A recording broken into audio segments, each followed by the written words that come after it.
नमस्कार, आर्या न्यूज देख रहे हैं आप। मैं हूं आपके साथ पल्लवी सिंह। मध्य प्रदेश और छत्तीसगढ़ बुलेटिन के रुख करेंगे। शुरुआत करते हैं मध्य प्रदेश से, जहां मुख्यमंत्री शिवराज सिंह चौहान ने दरियादिली दिखाते हुए करनी सेना के आंदोलन के दौरान अपनी मां के खिलाफ अपशब्द कहने वाले आरोपियों को माफ कर दिया है। उन्होंने ट्वीट कर लिखा है कि इस मामले में क्षमा मांगी गई है और मैं भी अपनी मां से प्रार्थना करता हूं कि वो जहां भी हो अपने इन बच्चों को क्षमा करें। इसके साथ ही उन्होंने आगे लिखा है कि अब मेरे मन में भी उनके लिए कोई गिला शिकवा नहीं है। गलती माफ करने के साथ ही मुख्यमंत्री ने लिखा है कि आप सब अपने हैं और अपना भी कोई गलती कर देता है तो उसे अपने से अलग नहीं किया जा सकता। साथ ही वो ये लिखते हैं कि मैं सबसे स्नेह करता हूं और सबके कल्याण के लिए प्रतिबद्ध हूं और समाज के सभी वर्गों के विकास का काम किया है, आगे भी करता रहूंगा।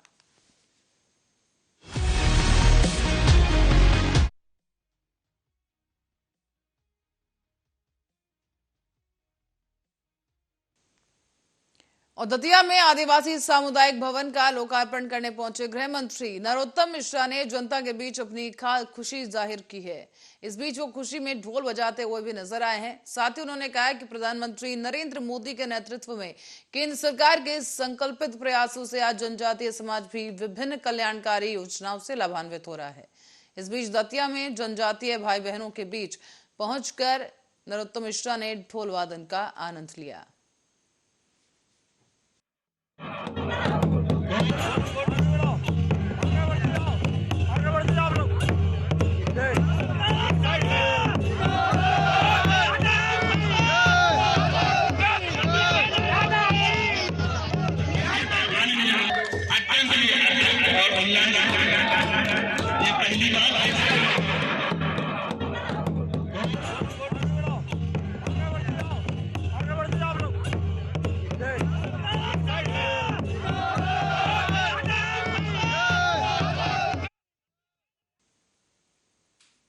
और इस बीच सिर्फ नरोत्तम मिश्रा ही नहीं बल्कि मध्य प्रदेश में मकर संक्रांति के मौके पर कई इलाकों में पतंगोत्सव कार्यक्रम आयोजित किए गए जो रविवार तक आयोजित किए जाएंगे। और इस बीच नरेला विधानसभा क्षेत्र के एकतापुरी दशहरा मैदान में पतंगोत्सव कार्यक्रम रखा गया।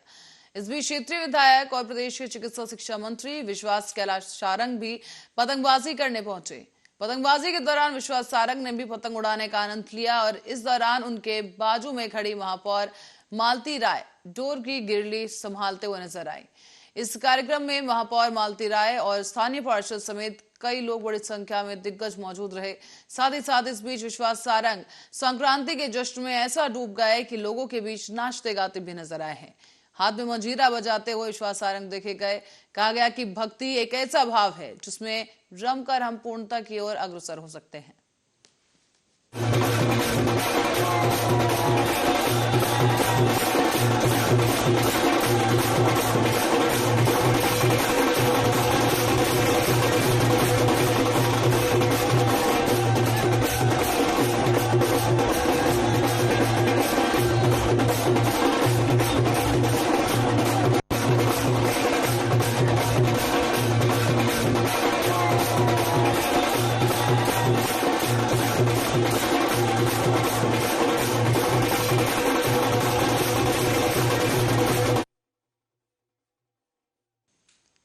और इस बीच मकर संक्रांति के मौके पर पत्रकारों से चर्चा के दौरान मंत्री सारंग ने घोषणा भी कर दी है कि नरेला विधानसभा से चांदी की 17 ईंटें राम मंदिर के लिए भेजी जाएंगी और विधानसभा क्षेत्र के सभी 17 वार्डों में चांदी की ईंटों की पूजा की जाएगी।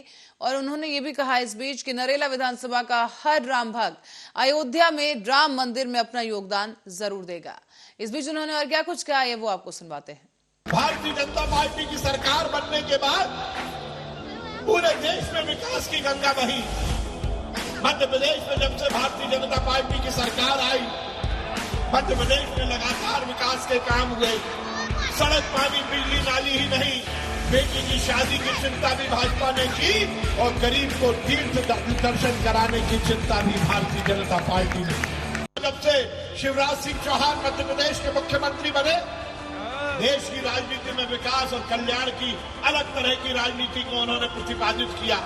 देश में नरेंद्र मोदी के नेतृत्व में जब से भारतीय जनता पार्टी की सरकार बनी। और जनजातीय समाज को संबोधित करते हुए मध्य प्रदेश के गृह मंत्री ने सरकार की योजनाओं की जानकारी दी है। साथ ही उन्होंने ये भी कहा है कि जल जंगल जमीन की तरह पारंपरिक वाद्य यंत्रों से भी हमारे जनजातीय समाज का गहरा रिश्ता रहा है। दतिया विधानसभा क्षेत्र के 3 किसान परिवारों को खेत में काम कर रहे उनके परिजन की आकस्मिक मृत्यु हो जाने पर मुख्यमंत्री कृषक कल्याण योजना के अंतर्गत 4-4 लाख रुपए की सहायता राशि देने के लिए जो है नरोत्तम मिश्रा यहाँ पहुंचे थे और इस बीच उन्होंने लोगों से संवाद भी किया है। जानकारियां दी गई कई परियोजनाओं को लेकर और इस बीच क्या कहा गया, आइए वो आपको दिखाते हैं। कहीं चले जाए, जहाँ के हैं वहीं कुछ कहीं के नहीं रहे। आप समाजवादी पार्टी की जिक्र कर रहे हो, उनका उत्तर प्रदेश में ही कुछ नहीं है। दूसरा, वर्तमान दौर देखो, व्हाट्सएप का, फेसबुक का, ट्विटर का, ये युग उसका युग है, इलेक्ट्रॉनिक संसाधनों का युग है।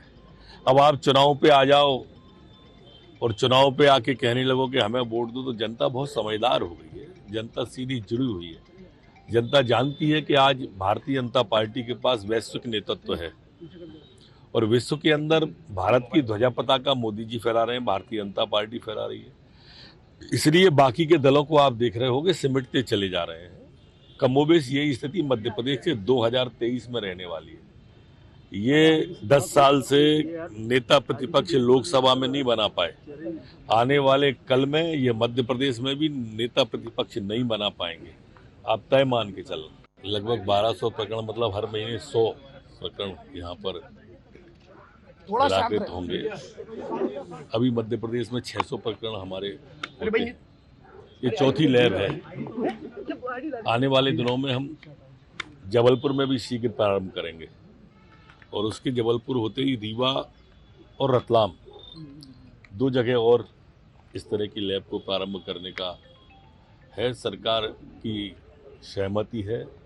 अभी हमने वैज्ञानिक अधिकारियों के 30 पद, 21 लैब तकनीशियन के और 25 लैब असिस्टेंट के और 44 वैज्ञानिक अधिकारियों के पदों की भर्ती की सहमति राज्य सरकार ने दी है। ये अपराधी तक पहुंचने में, अपराधी को सजा दिलाने में, पीड़ित को न्याय दिलाने में बहुत सक्षम और कारगर डीएनए लैब होती है। ग्वालियर में हमारे माननीय सांसद जी के प्रयासों से हमारी सरकार, हमारे मुख्यमंत्री शिवराज सिंह जी। बढ़ते अगली खबर की ओर। अपने एक दिन के जबलपुर प्रवास के दौरान केंद्रीय मंत्री ज्योतिरादित्य सिंधिया यूं तो राजनीतिक कार्यक्रमों और बातों से दूर रहे, लेकिन महाकौशल अंचल के उनके समर्थकों में गजब का उत्साह देखने को मिला। सिंधिया दरअसल शुक्रवार को सांसद खेल महोत्सव में भाग लेने के लिए और अपने एक समर्थक के पिता के निधन पर शोक संवेदना व्यक्त करने के लिए जबलपुर पहुंचे थे।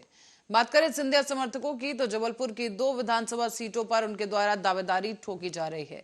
अब राजनीति की महाभारत में अर्जुन की तरह निशाने पर सीधा तीर मारने में सिद्धहस्त ज्योतिरादित्य सिंधिया ने जबलपुर में तीरंदाजों की फील्ड में अपना हाथ आजमाया है। साथ ही साथ उन्होंने अपनी फिटनेस दिखाते हुए यहाँ पर दौड़ते हुए पूरे ग्राउंड के चक्कर भी लगाए।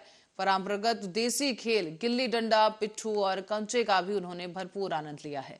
वो खेलते रहे और उनके तमाम समर्थक उनके लिए तालियां बजाते रहे। इस दौरान महाराज राजनीति से दूर रहे हैं, लेकिन राजनीति संदेश देते रहे।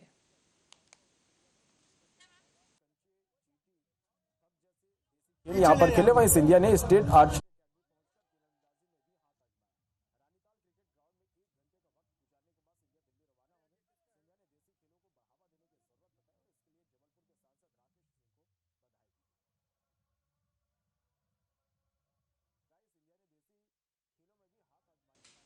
मध्य प्रदेश के गृह मंत्री डॉक्टर नरोत्तम मिश्रा ने समाजवादी पार्टी पर तंज कसते हुए आगामी विधानसभा चुनावों को लेकर चुनौती दे दी है। और डॉक्टर मिश्रा ने कहा कि इस साल के आखिर में होने वाले विधानसभा चुनावों के बाद मध्य प्रदेश में कांग्रेस की हालत लोकसभा जैसी हो जाएगी। उन्होंने दावा कर दिया है कि उसकी इतनी भी सीट नहीं आएगी कि वो सरकार तो दूर अपना नेता प्रतिपक्ष भी नहीं बना सकेगी। साथ ही उन्होंने कहा कि उत्तर प्रदेश की जनता विधानसभा चुनाव में पहले ही समाजवादी पार्टी को खारिज कर चुकी है। कहीं चले जाए, जहाँ के हैं वहीं कुछ कहीं के नहीं रहे। आप समाजवादी पार्टी की जिक्र कर रहे हो, उनका उत्तर प्रदेश में ही कुछ नहीं है। दूसरा, वर्तमान दौर देखो, व्हाट्सएप का, फेसबुक का, ट्विटर का, ये युग उसका युग है, इलेक्ट्रॉनिक संसाधनों का युग है। अब आप चुनाव पे आ जाओ और चुनाव पे आके कहने लगो कि हमें वोट दो, तो जनता बहुत समझदार हो गई है। जनता सीधी जुड़ी हुई है। जनता जानती है कि आज भारतीय जनता पार्टी के पास वैश्विक नेतृत्व है और विश्व के अंदर भारत की ध्वजा पताका मोदी जी फहरा रहे हैं, भारतीय जनता पार्टी फहरा रही है। इसलिए बाकी के दलों को आप देख रहे होंगे सिमटते चले जा रहे हैं। कमोबेश यही स्थिति मध्य प्रदेश से 2023 में रहने वाली है। ये 10 साल से नेता प्रतिपक्ष लोकसभा में नहीं बना पाए, आने वाले कल में ये मध्य प्रदेश में भी नेता प्रतिपक्ष नहीं बना पाएंगे। और सीएम शिवराज सिंह चौहान ने मध्य प्रदेश में हो रहे विकास कार्यों के विषय पर खुशी जाहिर की है। आपको सुनाएंगे क्या कुछ उन्होंने कहा। सेक्टोरियल सेशंस में कुछ तरह की समस्याएं आई, मैं उन पर चर्चा जरूर करना चाहूंगा, लेकिन मुझे सीईओ भी कहा, सिंधिया जी ने भी कहा, तोमर जी ने भी कहा, और इसलिए जिम्मेदारी और बढ़ जाती है। इसलिए मैं मध्य प्रदेश के सीईओ के रूप में आपका विश्वास दिलाता हूं, आपके निवेश की एक पाई भी व्यर्थ नहीं जाने देंगे। टीम मध्य प्रदेश हर हालत में आपके साथ खड़ी रहेगी, कोई दिक्कत आने नहीं देंगे। हम आपको ऐसा वातावरण देंगे कि आप खुद आगे भी निवेश बढ़ाने के लिए प्रोत्साहित होंगे। मेरी 7 सूत्रीय रणनीति, नंबर 1 संवाद लगातार, और नहीं तो इन्वेस्टर समिट में बुला लिया, बाद में फिर टाइम मांगा तो दिया ही नहीं। हम लगातार हमारी टीम लगातार संवाद में रहेगी। दूसरा सहयोग, हर परिस्थिति में आपको कोऑपरेट करेंगे, सहयोग। तीसरी सुविधा, नीति के अनुसार हर सुविधा देंगे। चौथा स्वीकृतियां बिना चक्कर लगाए निश्चित समय सीमा में आपको सारे क्लियरेंसेज मिल जाए। 5वां सेतु, उद्योगों के लिए एक डेडिकेटेड हेल्पलाइन जिसका मैं जिक्र करूंगा। 6वां सिंगल विंडो सिस्टम, सरलता। सिंगल विंडो मतलब रियल सिंगल विंडो नहीं, कई बार सिंगल विंडो भी 7वीं 8वीं विंडो बन जाती है। और इसके बाद समन्वय, नहीं तो एक डिपार्टमेंट से दूसरे डिपार्टमेंट, यहां से आगे निकला तो वहां अटक गया, लेकिन समन्वय विभिन्न विभागों के बीच, विभिन्न एजेंसीज के बीच, यह हमारी रणनीति है। इस पर हम अमल करते हुए मध्य प्रदेश को आगे बढ़ाने का काम करेंगे। आज मुझे प्रसन्नता है ये कहते हुए, मेरे बेटा बेटियों, जो हमारे पास इंटेंशन ऑफ इन्वेस्टमेंट आए हैं, मैं अब उसका उल्लेख करना चाहता हूं। रिन्यूएबल एनर्जी, नवकरणीय ऊर्जा में 6,09,478 करोड़ के 11,84,954 लोगों को रोजगार मिलेगा। अर्बन इंफ्रास्ट्रक्चर 2,80,753 करोड़, 4,50,127 को रोजगार। Food processing, agri processing 1,06,149 crore, 2,20,160 रोजगार। आईटी और आईटी के साथ जो एलाइड सेक्टर है 78,778, 2,22,371 को रोजगार। केमिकल और पेट्रोलियम उत्पाद 76,769 करोड़, 71,704 रोजगार। सर्विसेज में 71,351 करोड़, 1,66,700 रोजगार। ऑटोमोबाइल इंजीनियरिंग और EB, electric vehicle 42,254 crore. Logistic और वेयर हाउसिंग 17,916 करोड़, 56,373 रोजगार। टेक्सटाइल और रेडीमेड गारमेंट्स 16,914 करोड़, 1,13,502 रोजगार। और अन्य फुटकर खुदरा 1,25,855 करोड़, 1,24,168 रोजगार। कुल मिला के 15 तो वहीं इंदौर में प्रवासी भारतीय सम्मेलन के समापन समारोह में मुख्यमंत्री शिवराज सिंह चौहान ने बैठक व्यवस्था को लेकर असुविधा के लिए अतिथियों के साथ हाथ जोड़कर माफी मांगी है। उन्होंने और क्या कुछ कहा, ये वो आपको सुनवा देते हैं। कसर तो नहीं छोड़ी, लेकिन प्रधानमंत्री जी की लोकप्रियता ऐसी थी कि हाल छोटा पड़ गया। मैं दोनों हाथ जोड़ के आपसे माफी मांगता हूं, अगर कोई असुविधा हुई तो दोनों हाथ जोड़ के आपसे माफी मांगता हूं। हमारे प्यार को हृदय में रख के जाइए और हमें क्षमा कीजिए। उस वक्त बहुत मोमेंटरी वो था जिसमें मैं डिस्टर्ब्ड हो गई थी, लेकिन मेरा ऐसा कोई इंटेंशन नहीं था। सारी सुविधाएं बहुत अच्छी दी गई थी और कोई भी परेशानी नहीं थी वहां पर। मैं समझ सकती हूँ कि हॉल छोटा पड़ गया था और सीएम जी ने माफी भी मांगी है इस बात को लेके कि हॉल छोटा पड़ गया, लोग ज्यादा थे, लेकिन दिल में बहुत जगह है और मैं इस बात को बहुत सराहती हूँ। और अगर किसी को भी ठेस लगी है तो। और इस बीच आपको बता दें कि मध्य प्रदेश में 10वीं और 12वीं की बोर्ड परीक्षाएं मार्च के महीने से ही शुरू होने जा रही हैं।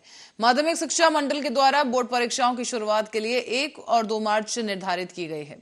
मध्य प्रदेश में ये परीक्षाएं 3800 केंद्रों पर आयोजित की जाएंगी, जबकि भोपाल जिले के 104 केंद्रों पर परीक्षाएं आयोजित होंगी। मध्य प्रदेश माध्यमिक शिक्षा मंडल के अनुसार 10वीं और 12वीं की ये बोर्ड परीक्षाओं में 20 लाख से अधिक विद्यार्थी शामिल होंगे। इस बार दोनों ही परीक्षाओं के लिए ऑब्जर्वर टीम में पुलिस के रिटायर्ड ऑफिसरों को शामिल किया जाएगा। साथ ही साथ दोनों ही परीक्षाओं में नकल रोकने के लिए गणित, अंग्रेजी, फिजिक्स और केमिस्ट्री के पेपर में वीडियोग्राफी भी कराई जाएगी। माध्यमिक शिक्षा मंडल ने परीक्षाओं में केंद्र अध्यक्ष और सहायक केंद्र अध्यक्षों और पर्यवेक्षक नियुक्तों के लिए भी गाइडलाइंस जारी की हैं।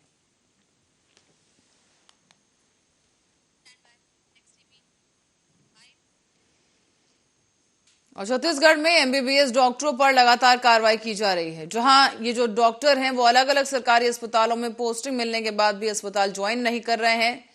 उसके बाद आपको बता दें कि उनके बॉन्ड राशि के वापसी की प्रक्रिया अब शुरू कर दी गई है। इसी के लिए स्वास्थ्य विभाग ने सभी एमबीबीएस डॉक्टरों को नोटिस जारी कर दिया है और इसके अलावा स्वास्थ्य विभाग ने आयुष यूनिवर्सिटी को भी अनुबंधित डॉक्टरों पर कार्रवाई करने के लिए पत्र लिखा। दरअसल राज्य के अलग अलग शासकीय अस्पतालों में पदस्थ किए गए एमबीबीएस कॉन्ट्रैक्ट वाले चिकित्सा अधिकारी उन्हें अपनी पोस्टिंग जगह पर कार्यभार ग्रहण नहीं किया है। उनके खिलाफ अब बॉन्ड के पैसे की वसूली की कार्रवाई की जा रही है। स्वास्थ्य विभाग ने पिछले साल 9 नवंबर 2022 को 2212 जो एमबीबीएस कॉन्ट्रैक्ट वाले चिकित्सक अधिकारी हैं उनको अपनी पोस्टिंग स्थल में 5 दिनों के भीतर कार्यभार ग्रहण करने के लिए अंतिम अवसर दिया था।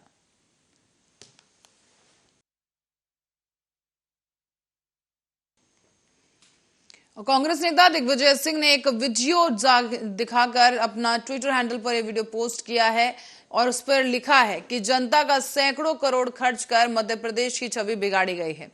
उन्होंने इस ट्वीट में लिखा कि शिवराज मामू, विदेशों से आए अतिथियों से सार्वजनिक रूप से माफी मांगो। बोला गया कि आप टीवी पे देखिए, टीवी पे देखना मैं अपने घर पे देखूंगी बैठ के, मैं यहाँ आके देखूंगी। इतना पैसा खर्च करके आए हैं हम लोग, ये नहीं देखने आए हैं। दूसरी चीज कि आज 8:30 बजे आ गए थे और बोल दिया गया कि सारे दरवाजे बंद हैं, हॉल फुल हो गया। हॉल फुल हो गया तो उसमें कितने लोग गवर्नमेंट के अंदर बैठे हुए हैं। और हम एनआरआई अतिथि देवो भव कल बोला गया था। ये अतिथि देवो भव ऐसे होता है कि हम लोगों को बोलते हैं बाहर खड़े रहिए। This is the most insulting thing we expected. और इतनी रोजी पिक्चर दी जा रही है मीडिया में, इतना अच्छा दिया जा रहा है कि सब कुछ इतना अच्छा हो रहा है, ऐसा कैसा हो रहा है? तो उस टाइप का भी कीजिए। इतने लोगों ने इन्वेस्टमेंट्स प्लान किए थे जिन्होंने सबने बोल दिया हम वापस ले रहे हैं अपने इन्वेस्टमेंट। और इसी खबर के साथ बुलेटिन में फिलहाल के लिए इतना ही। देश दुनिया की तमाम खबरों के लिए आप बने रहे हमारे साथ, देखते रहे आरा न्यूज।